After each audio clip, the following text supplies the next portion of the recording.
Parents are our true religion. મા બાપ એ જ ધર્મ છે. અને દરેક ઘરમાં મા બાપ એટલે શિવ પાર્વતીની સ્થાપના થઈ ગઈ છે. તમારે જો તમારી જાતને ગણપતિ કે કાર્તિકેય ન ગણવો હોય તો શ્રવણ ગણી શકાય છે. દરેક મા બાપના હૃદયની અંદર એક જ ઈચ્છા હોય છે, મારો દીકરો શ્રવણ. અને શ્રવણ એટલે શું? આ સમયની અંદર કાવડની અંદર મા અને બાપને બેસાડીને ચારધામ યાત્રા કરાવી? ના, એ જરૂર નથી. એ કરવાની જરૂર નથી.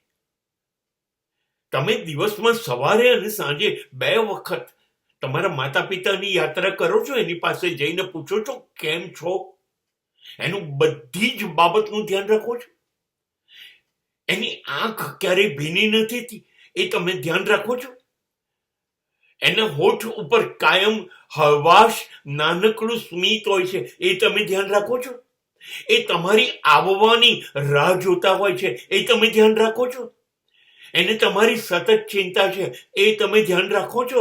તમે એ ધ્યાન રાખો છો કે તમારો અવાજ ક્યારેય મોટો નથી થઈ જતો એ લોકોની સામે, એ ધ્યાન રાખો છો.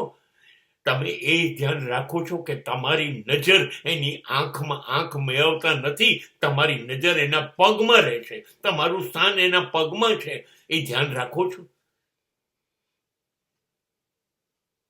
એના ચશ્મા ક્યાં છે, એની દવાઓ ક્યાં છે, એના કપડાની શું સ્થિતિ છે ઋતુ પ્રમાણે, એનું સવાર બપોર સાંજનું જમવાનું કેવું છે, એને સમાજ સાથે સંબંધમાં જોડવું હોય તો એ જોડાઈ શકે એવી વ્યવસ્થા. માત્ર અને માત્ર આ બધી એની નાનામાં નાની બાબત. એ પડખું ફરે અડધી રાત્રે, એ ઉધરસ ખાય અને 3 છીંક આવે તો દોડીને તમે એના ખાટલા પાસે પહોંચી જાવ છો.